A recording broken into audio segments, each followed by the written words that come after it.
Innovation Hub, everybody. I'm super excited to be here today to talk about a really important topic, the subject of remote work.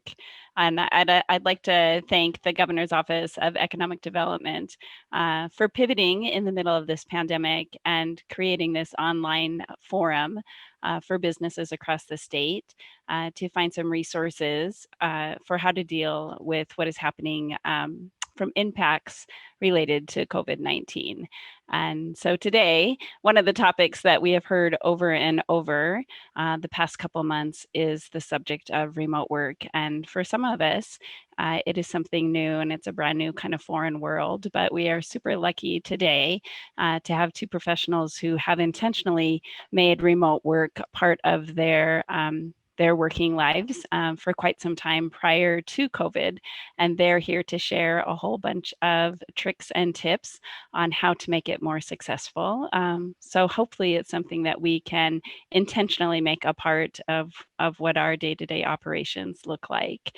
So my name is Kathleen O'Leary. I'm the Deputy Commissioner with the Montana Department of Labor and Industry. We have about 800 employees with our agency. Prior to COVID, about 10% of our staff worked remotely. And then following near the end of March, we switched to the majority of them working remotely. And like many businesses around the state, it was a pretty harsh adjustment that we are still trying to figure out how to make successful as we navigate through how to serve people across the state. So with me today, I have two great professionals that I'm super excited to visit with today. I will ask each one of them to introduce themselves and their position and the company they work for and how remote work kind of fits into their lifestyle right now. So Erica, I'll have you kick us off. Sure. Such a pleasure to be here, and thanks for including me in the conversation. I'm Erica Mackey, CEO and co-founder of My Village. We are a Bozeman-based organization company that's about 25, and even prior to COVID, we were only half in Montana and half distributed across the US, and we have even some in Europe, some in Amsterdam and London. And so we always were building for remote DNA from the beginning, but had an in-person component in an office, and still do have an office in Bozeman, but nobody goes to it very often, except the few moms that are have their kids attending the lab school that's in the office as well. And then prior to this, I worked in Africa and built a 1,000-person plus business across every single time zone, which had not only the challenges of internet connection, but also time zones and languages and all the other layers of just remote challenge. So I've had kind of two applications of and a redo, an opportunity to redo it as well. I love that. Thank you so much for joining us today, Erica.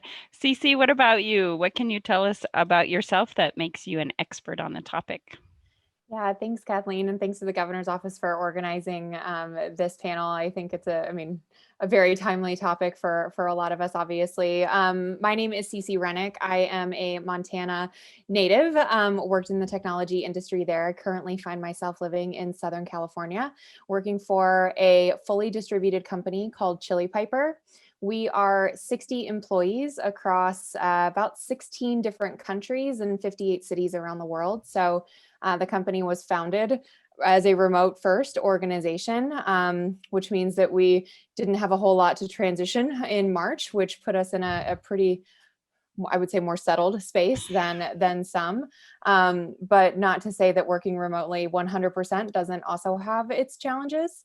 When I worked in technology in Montana, I had the luxury of working in an office or choosing to work from home with flexibility, but totally going remote was definitely a new experience. I'll say though that it has given us the opportunity, myself and my husband, to be physically closer to his family, which is here in Southern California, while I'm still able to keep my ties to Montana. And if I need to go to Whitefish for a week for my sanity and my soul, I can hop on a plane or get in the car and drive, and it's not disruptive to career, family, work, anything. So really excited to chat about what it's like to be an employee working in a fully remote company. Yeah, thank you so much for joining us. I have so many questions for both of you. Something that you alluded to, Cece, for many of us, the transition into the remote world was quick and unplanned in March. And so this question is for both of you, really.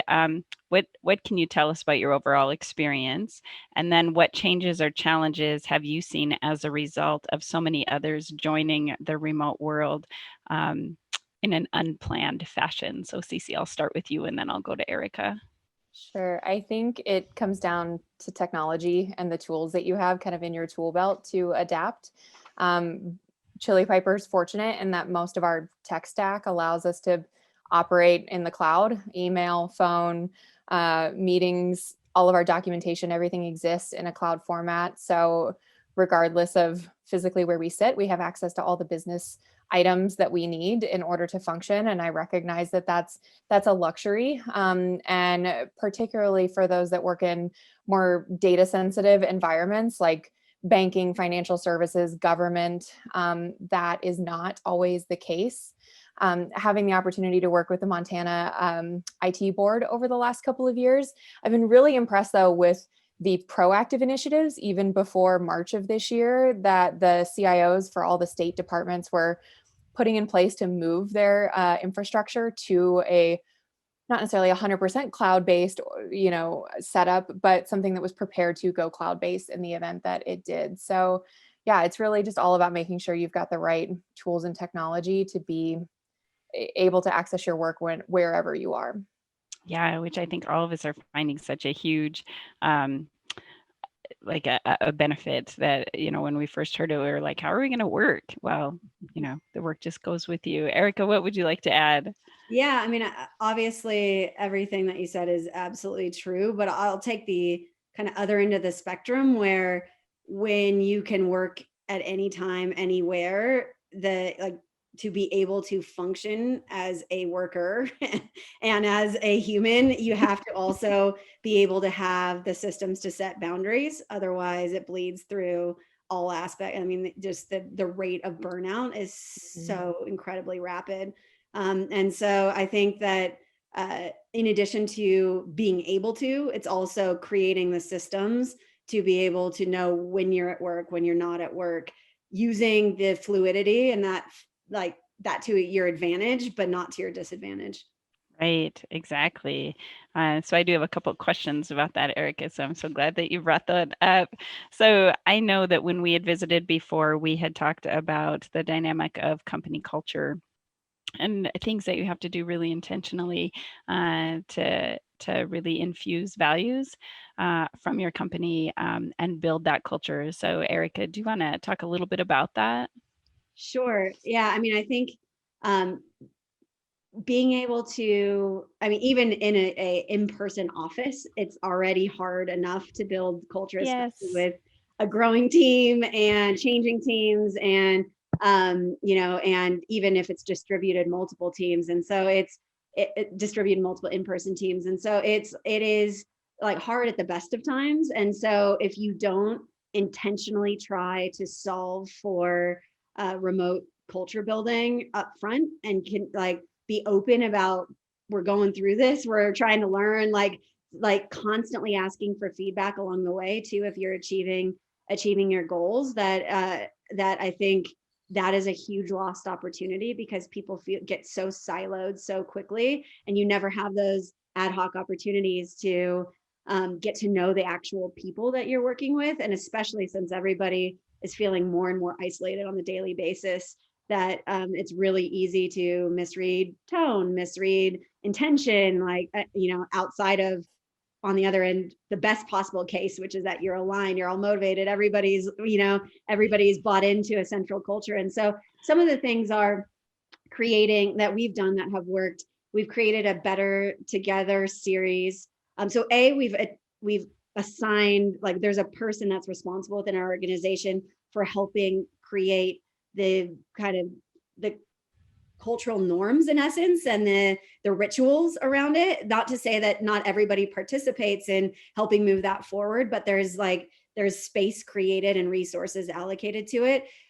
We try to have a no meeting Wednesday, that no internal meeting. So we always have that space and flexibility if people need to help out more with kids and things, and flexing that at home. The Wednesdays is usually more flexible. So we have a Better Together series that runs Wednesdays, that we survey from our team of things. So everything from like a Latin hip hop class that somebody comes in and virtually hosts, to a book club, to we did a virtual, one of our celebrations for hitting metrics, a virtual lunch where everyone was required to set flowers and like in whatever version they wanted, but like bring real silverware. Somebody wore a prom dress, like everybody got so it was like nice. we could connect and share in a non like let's meet and talk about this topic. We also do on Mondays,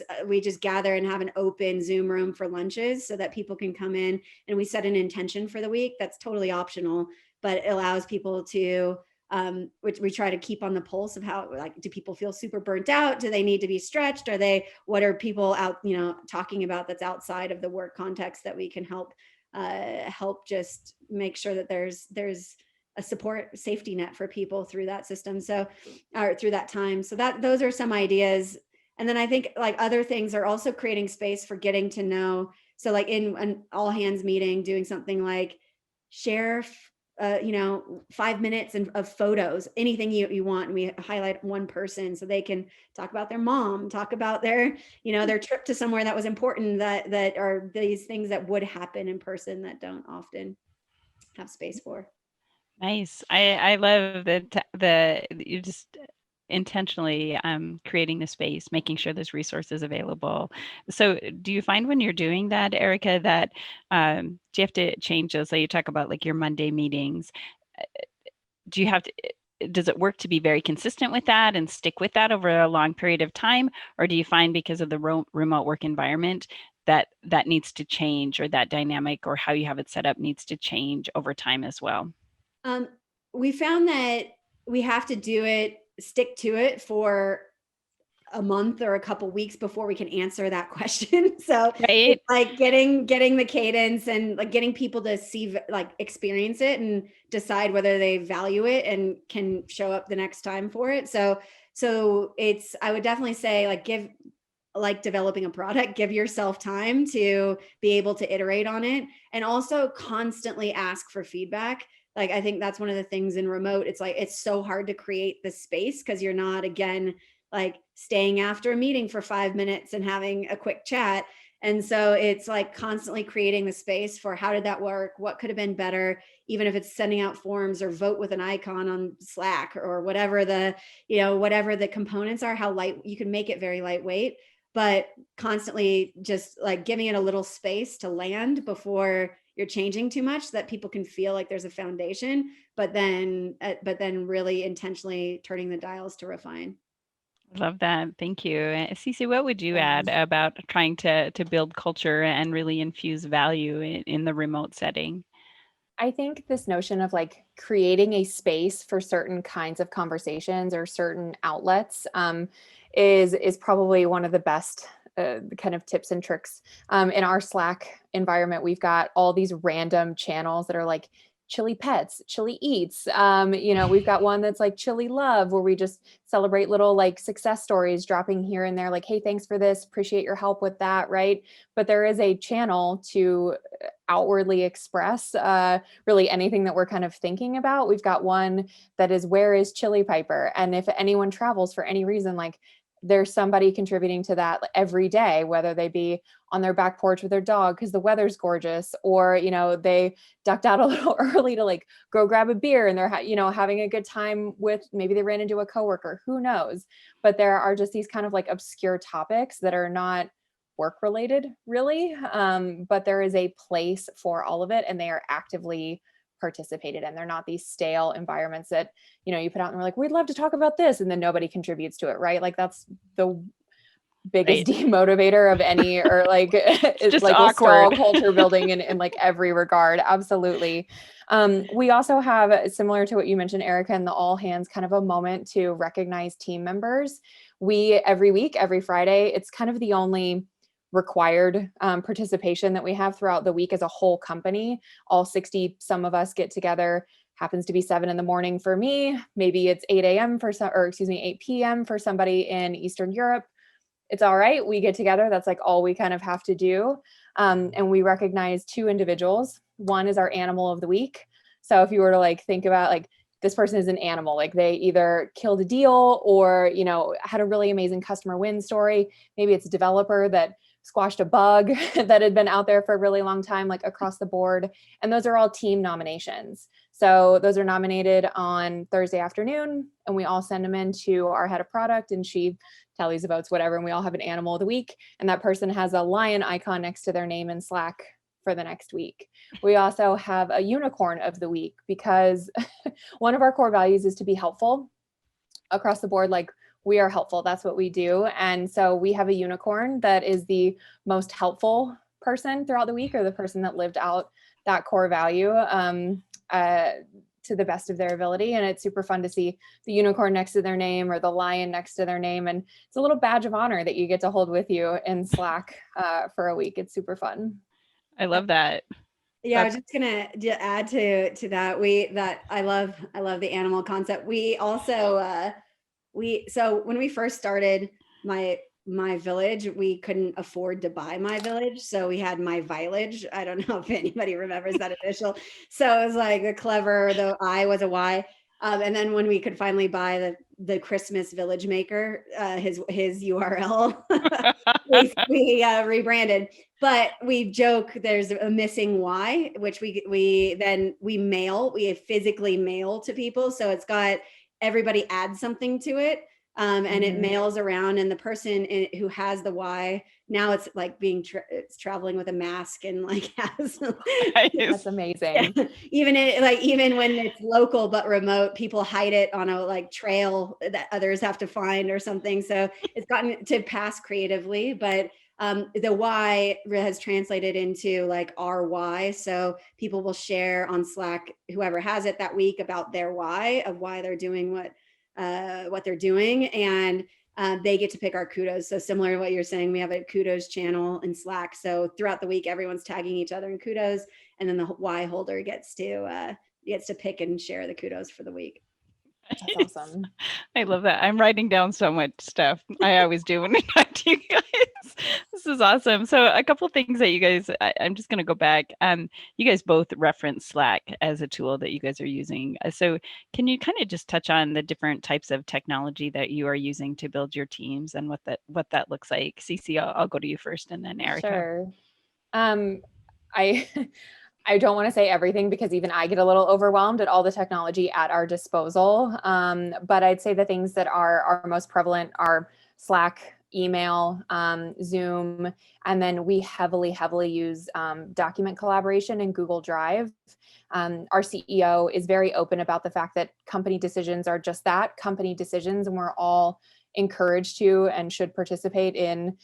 If we see something wrong, like it's decision memo is what it's called. And so it's the context of the problem, the impacts that problem has, some options for solution, and then it's open forum for dialogue and conversation on a document over time. So maybe one has a week that it's open, maybe one is open for 2 days, maybe it's something that needs a quick decision and you've got 24 hours to kind of take a look at it. But it helps us create a place for, and at least for me, a nice way to have dialogue without emotions. Like in meetings, sometimes, you can get really caught up in the heat of the conversation and while you're trying to make an important decision. And then you think about it afterwards, you're like, oh, I wish I would have said this, or man, I really needed to elaborate more on what this person said here. So having it in a text format is a super helpful way for us to kind of look a bit more rationally at some of the decisions that we're making.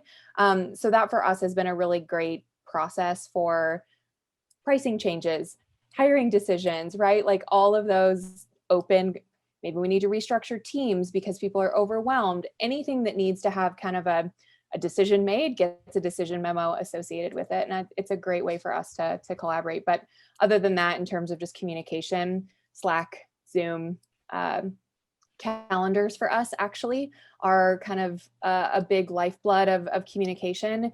Everybody has a public and open calendar in the company, and it's up to us to make sure that it's clean and healthy, right? If you need to be offline, there's no problem. Take 2 hours in the day and go offline. Just block your calendar so somebody's not like trying to Slack you 10 times and they're like, why aren't you answering? It's like, well, I'm out and I don't need to tell you I'm out. You can come and look at my calendar. And so, but it's also making sure that, and I think Erica, you mentioned this last time, that each communication channel is understood what its purpose is, right? Like Slack is immediate, kind of off the cuff communication needs. Email maybe is something that needs a bit more escalation, more time to consider. Decision memos or even further up that kind of escalation path. And then we of course have like the bat phone channel in Slack that if like something is horribly wrong, like we know where that goes to. So it's understanding how to use the tools in addition to not just making sure you've got tools to do it. Yeah, that's a really good point. Erica, would you like to add to any of that? Yeah, I have a question on the decision memo. I love that concept. Yeah. So is it open to everyone, every decision, or is it like a small input group that is affected?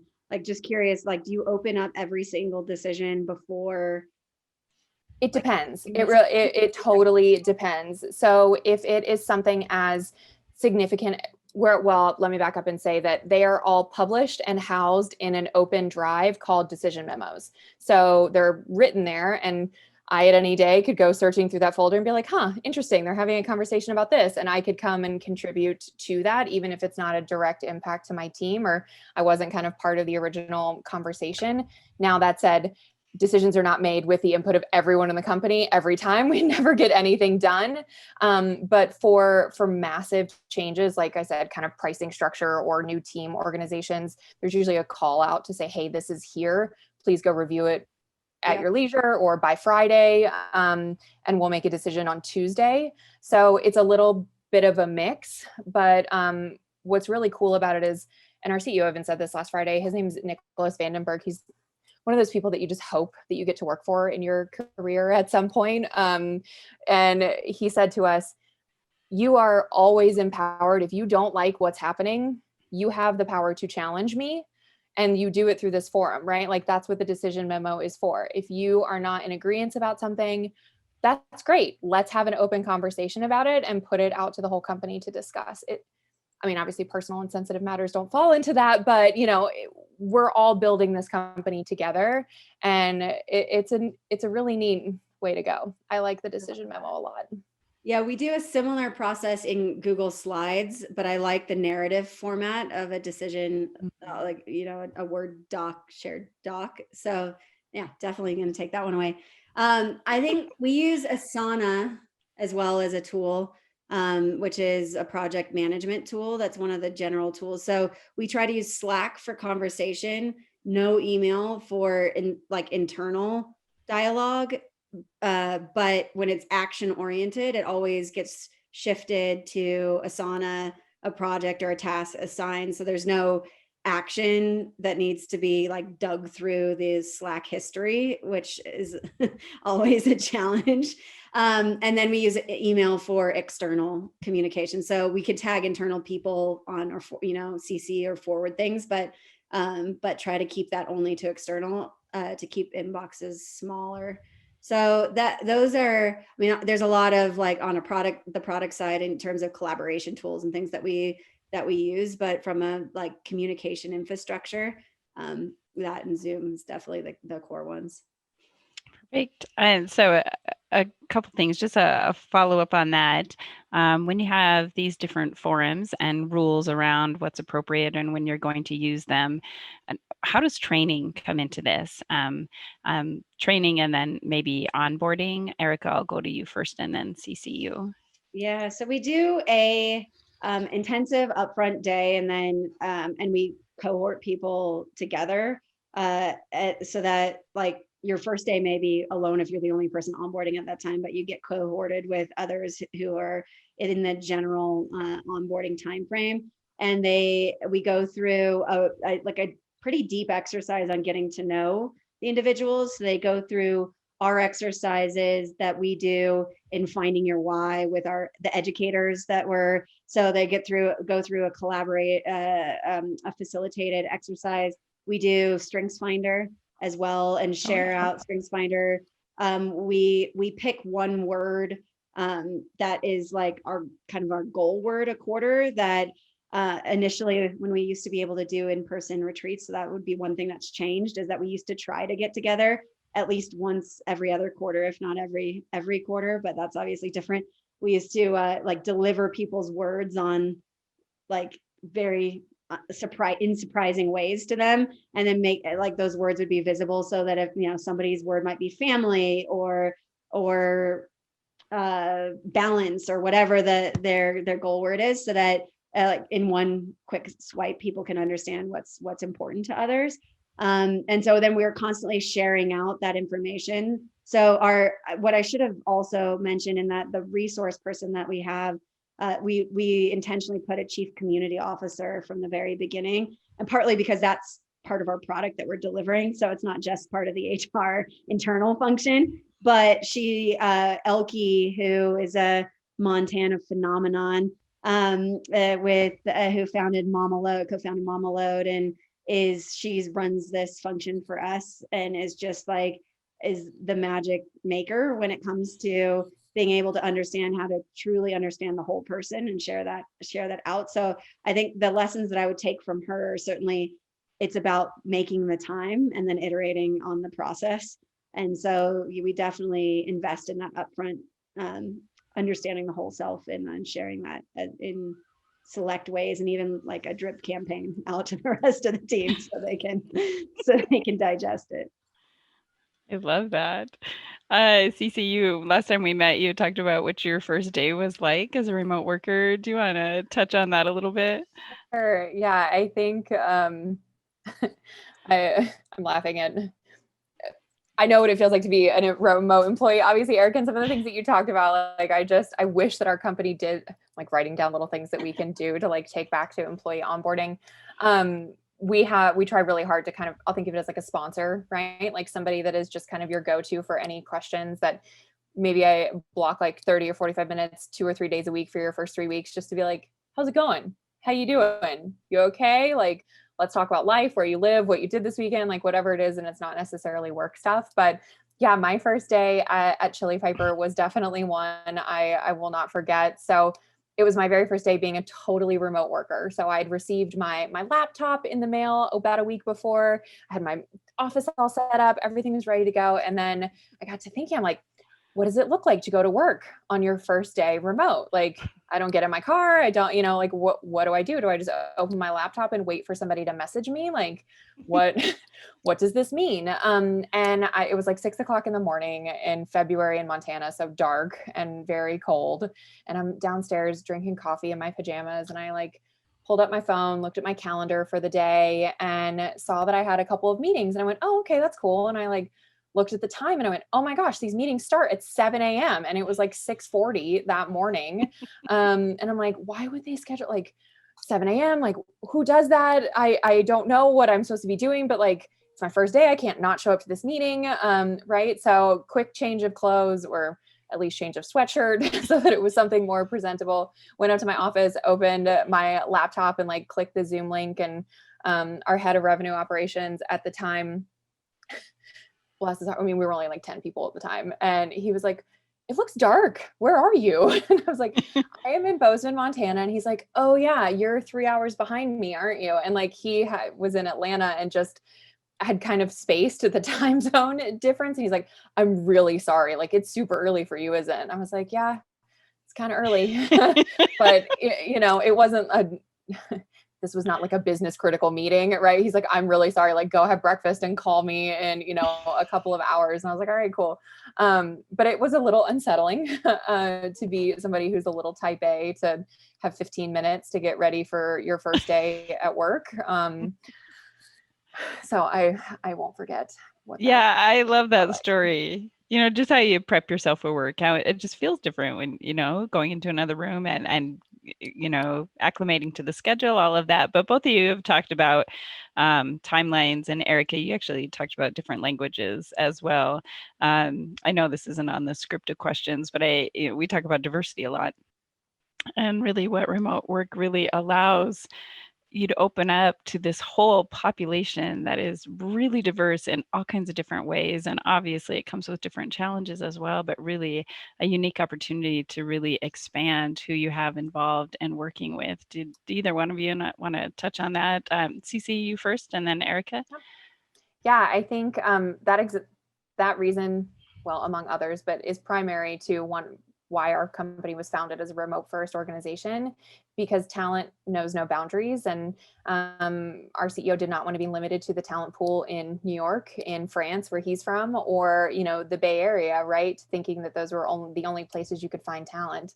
Little old Bozeman, Montana, that's not so little anymore. We actually have a few people that are from the Rocky Mountain Northwest that work for the company. And I think it's exceptional. And it's not just those in tech either. It's whoever really is connected to LinkedIn is a fantastic recruiting resource for us. So our networks there are a great way to kind of tap into it, but other communities in Slack, actually. So social groups within Slack that are not just our own kind of company workspace. Anytime we have a job posting, it gets posted there. But yeah, being very intentional about the fact that we can find talent anywhere, and coincidentally have a very large cohort of Canadians, mostly in Toronto, that have come on board. Our marketing team is like all Canadians now, which is super fun for us. But anyway, yeah, talent is global for sure. Yeah, I love that. Erica, did you want to add to that? I would say the space, like giving space to actually acknowledge like all the friction points that are inevitably going to surface when there's multiple cultures, when there's multiple time zones, when like you open Cece with one person in pajamas and one person having a glass of wine on the side of the screen. Like it's like there's all different kinds of considerations. And so I think that is like really an incredible thing, but also which kind of gives the opportunity, if you do it right, to bring out the real human side of all of us, because you can't bring a specific business self every day, 24 hours around the clock in every culture. Like there's inevitably gonna be cracks in how those pieces collide. So I think being able to like celebrate when things are not clear, or when the connections aren't made as intended, or just like kind of being able to have a sense of humor through some of the challenges is a really big point. The one question I was going to ask you, Cece, with the like remote first and such a wide range of locations, but similar jobs. I think from where I came from in the like all time zones, it was like certain functions were in certain places. So that was a different mentality, but I'm curious how you guys approach even comp, like like, is it for the same job everywhere, or does it get localized to where you choose to work? Yeah, I mean, is this off topic? Sorry, I'm just curious. No, it's great. Yeah. I mean, there's a couple pieces there. So it does kind of, I don't want to say magically happen, but like we do tend to find that our engineering team and our product team are a little bit more closely aligned time zone wise than, let's say, our CS or our account management team. Now, from a compensation perspective, our company's really open about the fact that your comp will be related to the market in which you live. Salaries on the West Coast are very different from central or the middle of America. Now, not to undervalue the skill set that you have in middle America. So it's not a wide gap, but that certainly is something that is taken into consideration when you're looking at kind of like base salary. My own personal experience, when I moved from Bozeman to Southern California, I did see a pay raise increase. So it was nice to see that's a real thing. Like, so I live somewhere, not that Bozeman's not incredibly expensive, but Orange County in and of itself is a pretty pricey place to live as well. So yeah, that definitely is part of it. But I also think that what's cool about all of us being independent of our roles, the fact that all of us are remote, we all face this same kind of like 24-hour challenge. And so that's really why things like the decision memo come into play, because it removes this barrier of like you feeling like you need to be on all the time or you're going to miss something. Because there's always an opportunity to like come back to it when you happen to be online. For our European customers, we do have a sales support customer team that's based in Europe. So we try and align kind of that portfolio with the team that lives there. I maybe get some more West Coast customers because I'm here on the West Coast. But so we do little things like that to make it easier, not only on our customers, but also on ourselves. But there's also this like Slack is not an immediate thing for any of us. Like I felt really bad. I missed a Slack from my CEO. I went outside to take my dogs for a walk and he's like, hey, can you hop on this meeting? And I missed it. And I was like, oh shit. Like, I missed this thing. He's like, no. If you happened to be there, it was fine. But if you weren't, like, I don't expect you to be sitting in front of your computer all day. So my time to take my stepkids to soccer practice maybe is the time, or football practice, I should say, maybe is the time for my support engineer to be coming online. He sends me a message, I get to it when I can. So we all have this kind of like understanding that we're all on a 24-hour cycle. And when we're off, and that's okay too. Yeah, that definitely resonates. Yeah.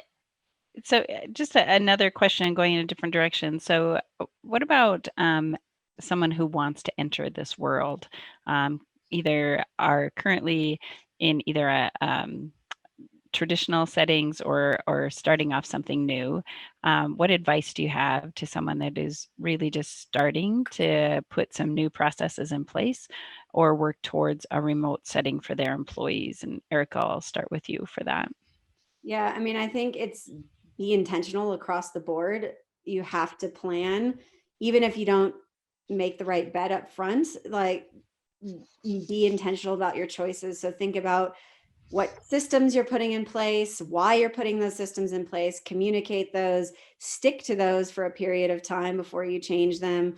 And have set up a really open feedback system so you can learn from your team regularly. And I think it's a mentality shift for everybody. So recognize that it's going to be super frustrating in the ups and the downs. And so creating space for communicating about how you're feeling too is a big, in that change is a big part of it.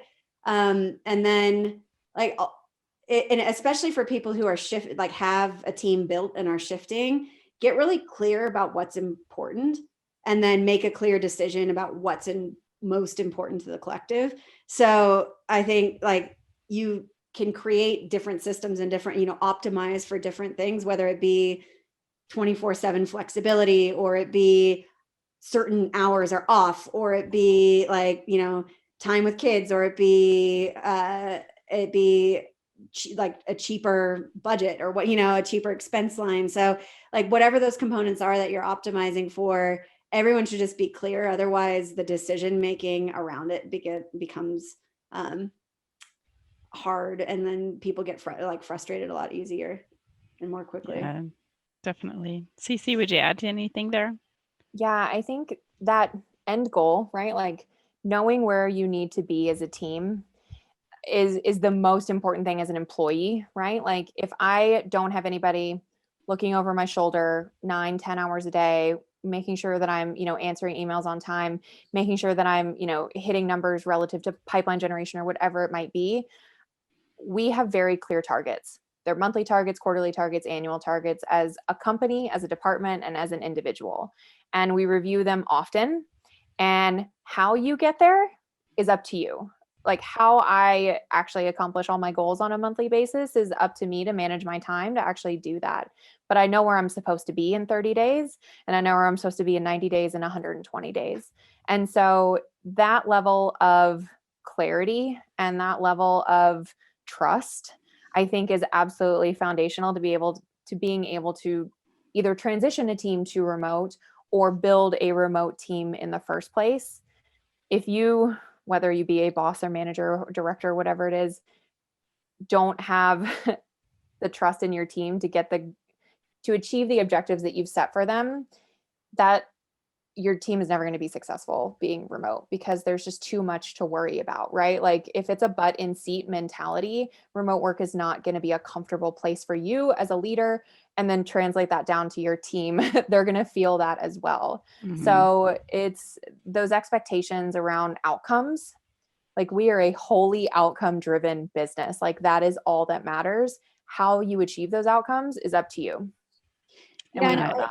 I would add to that too, one like tool or system that we haven't talked about is like data visibility and democratizing not just decisions, but performance visibility. And so whether we use Looker, but there's other tools that are out there that allow people to access dashboards and see how they're performing to plan and how others are performing to plan, and setting whatever your goal setting system is. We use OKRs, objective key results, and there's other, whatever your quarterly goal, like having that be so central to your information pulse. So if it's an all hands meeting that everyone has to attend once a week, make sure that like you have people know where to go to get the information they're looking for, whether it be in a meeting, whether it be in a document, whether it be in one of the communication systems. Like that consistency in the peripheral complete chaos of everyone's lives is core to actually managing to performance success. Gosh, That's a really good point. I have so many follow-up questions for you guys. So I heard a lot for our managers. I mean, this was very foreign to them. Their idea of working is very traditional. And so when we said everyone's working remotely, many of them and other people outside state government were questioning, well, does that mean nobody's working? Why are we paying people when they're not working? So do you want to touch on a little bit like this myth that we were encountering because it was so new to the population that we were talking to, that if you move remote, you're not working, which I find completely false. But if each of you would like to touch on that, I would appreciate it. Cece, do you want to kick us off? Yeah, I think for me, and even still today, my workday is uncomfortable sometimes even for me, because it is not sometimes the traditional start and end 8 to 5, which for some, that structure is where they find the most freedom to be productive and creative. But what's wonderful about working remote is that if you happen to have an idea that comes up later in the evening, I mean, I don't advocate for staying up all night thinking about work or answering work emails, but if it happens to pop into your head, there is a way for you to get that out and not have to sit on it and wait until the next morning. So I think there's a lot of studies on like how much time can you actually sit down and be productive and be focused. And I think I read something this morning that it was like maybe 90 minutes of like focus time is like the max that anybody can actually be sitting down and be focused. And that is true whether you're sitting at your house or whether you're sitting in an office. And so in terms of true productivity time, I think it was like 3 hours a day is like what in an office environment is like where people are truly actually like sitting down, being productive, working on their projects. And now, of course, that's one anecdote, but I think that that's true. And so it's nice to be able to chunk out your day to when you are the most productive. If you're a morning person, great, get up and work in the morning. If you're an evening person, fine, stay up late at night. But just because you're not on all the time doesn't mean you're not contributing to the outcomes. Absolutely. Right. And ultimately at the end of the day, it's the outcomes that matter. Right. And I think that something both of you have alluded to is if we really want our employees to be successful and support them, we have to make sure that they have the tools available to them, the training on how to use them, and making sure we're communicating and asking for feedback on how it's working, right? We can't just throw them out there and expect for it to work. Erica, do you want to add anything to that? No, I mean, I would definitely echo the you have to know what good looks like to be able to measure it. And then if you are able, if you're achieving, you or your team or the individuals you're working with are achieving, then like that is ultimately all we care about. And so I think you put it really well, Cece, before saying button seat mentality. I mean, I think if you have that mentality, it's antiquated anyways.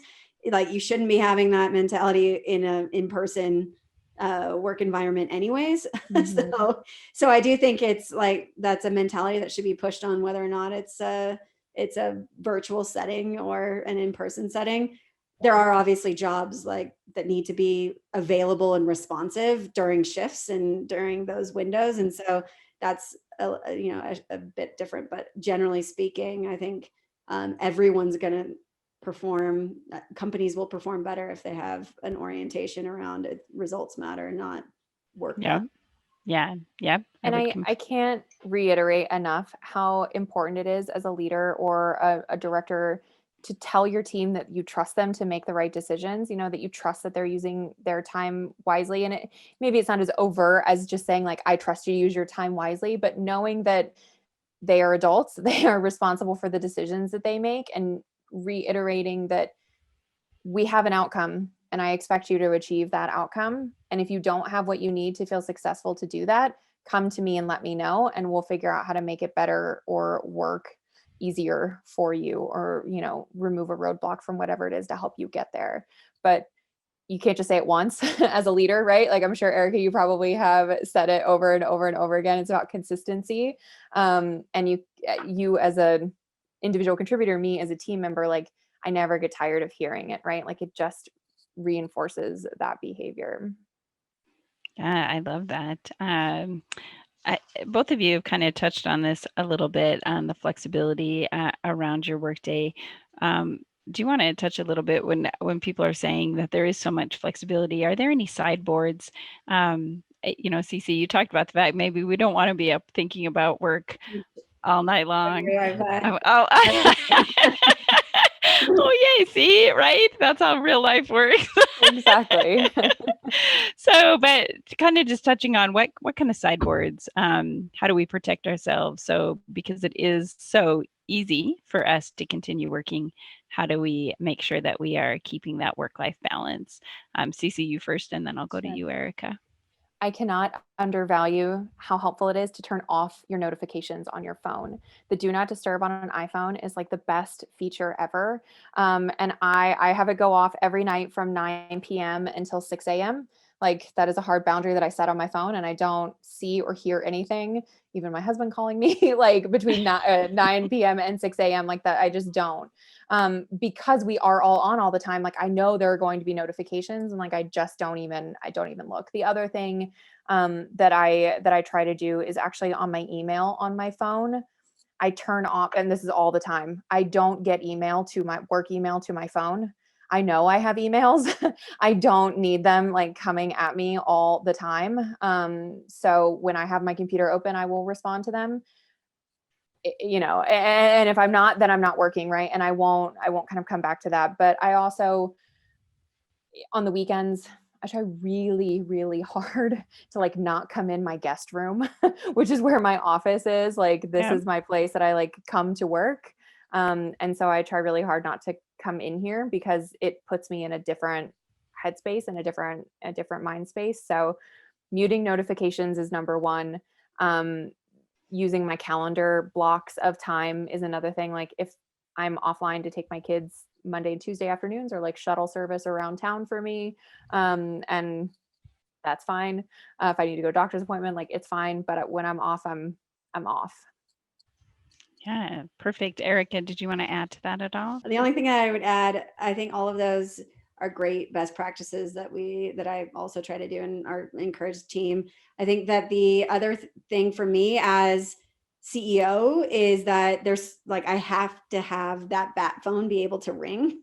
And so while notifications are off, I also have a rule that, so I turn off text notifications, but the rule is I'm not on, because I've got young kids. I got 3 under the age of 5. So I am on between the hours of 4 and 7 are really important for our family. And I can get back on later, but people know like that is the time when I'm at home. And if you need me and it's a true emergency or there's something that's really critical, call, but I won't respond if it's text. I won't respond if it's in Slack or anything. So just making sure that if there is a critical element, that there's the right channel to be able to make that bat call.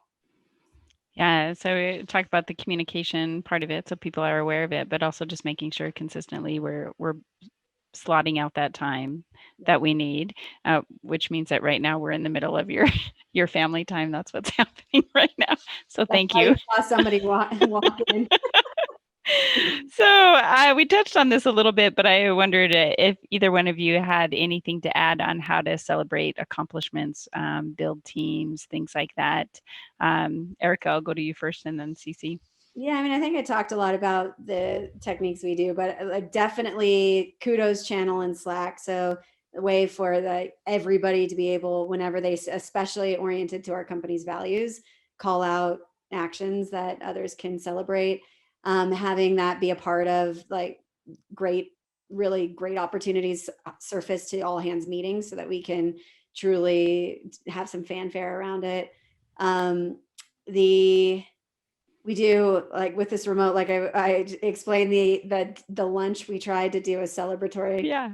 It actually worked pretty well, to be honest. So we had 30 people, like you could get as formal. It was encouraged to get as formal as you wanted. So people were wearing gowns and red lipstick and like getting the whole, and there was like a cooking out half an hour before that. So there was a recipe that everybody could prepare the same one if you wanted to. And so that was, or you could order takeout if that was more your jam too. But like that was a part of being able to have those in-person, try to emulate as much about those in-person celebratory moments as we could. Yeah, and I liked all your ideas, Cece, around the animal of the week. And yeah, that's awesome. Cece, would you add anything to that?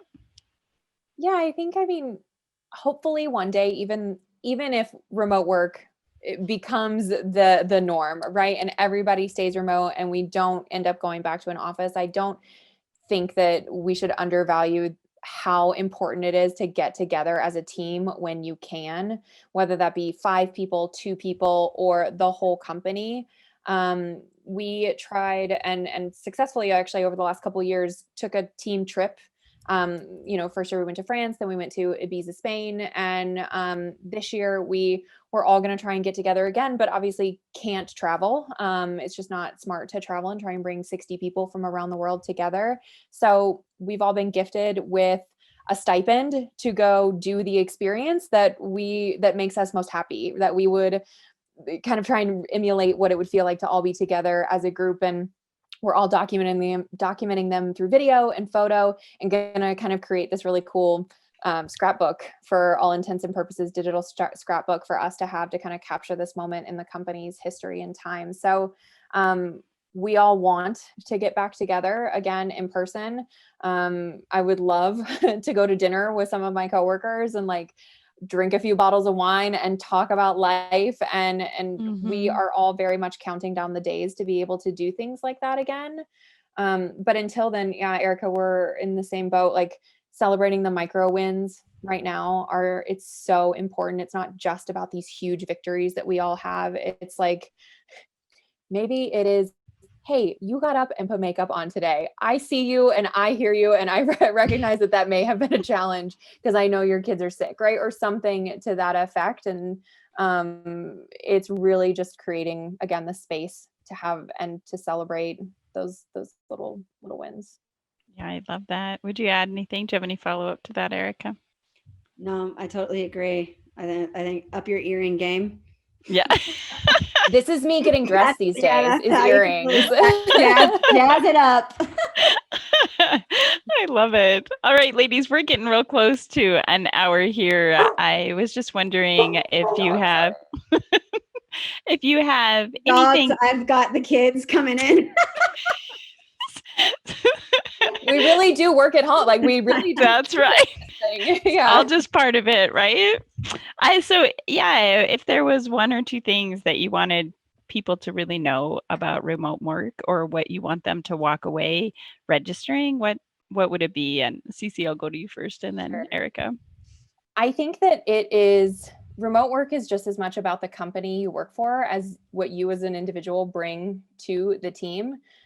It's not easy to be a remote worker. It's not easy to, I'll say, be isolated from literally the rest of your entire company 24/7, right? I mean, we love those moments together. We thrive in those in-person interactions with each other. And so it's also giving yourself some grace to recognize that you as a worker look very different in a remote workspace than you do when it's in an office, and that's okay.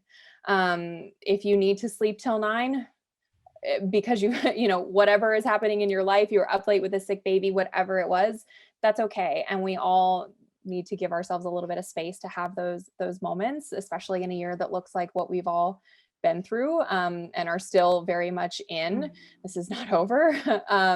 So yeah, I think that it's just really about finding a company that creates a working environment where you can best thrive, whether that is in person, at home, a mix of both, whatever it is.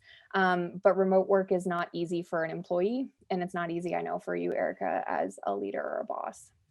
Oh, I thought you were going to say as a mom of 3, because they're going, well, that too, right? That we're all actually people outside of our careers. Yeah, they're like, you said 5. We're almost there. Yeah, we're hurrying. Yeah, no, I would 100% agree with that. I think the piece that I would add is it has to be intentional. Like it just, all of those pieces you have to weave together in a super intentional way. You cannot create it by accident. And so it obviously gets a lot harder during times of COVID. But I think, like, it's not all the time. Obviously, kids are at home, for example.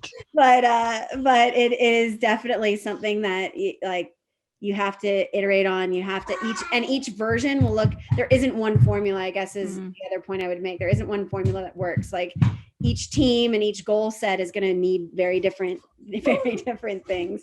And so just to recognize that and keep experimenting. I love that. And I think what it comes down to, just if you want to be successful, is what do your employees need? Like, how are we going to support them in making sure that they have that? And it means that we need to be creative and continually questioning and challenging ourselves, and making sure that the environment that all of us are working in is something that works just when we're trying to get something done for work, but also how does it fit in with our personal lives as well? So is there anything else that either one of you would like to add? Nope, Erica's good. I was on mute. There's no baby in here. It's getting crazy. Right. I want to thank you both. I love it. I want to thank you both so very, very much. I have enjoyed all of the times we have got to visit. And for those of you that are listening, there are resources that Innovate Hub is putting on their website. For all of you, if you have questions, feel free to reach out to any of us that are on this call. Thank you again to Cece and Erica for joining us, and we wish you all the best. Thanks, everyone.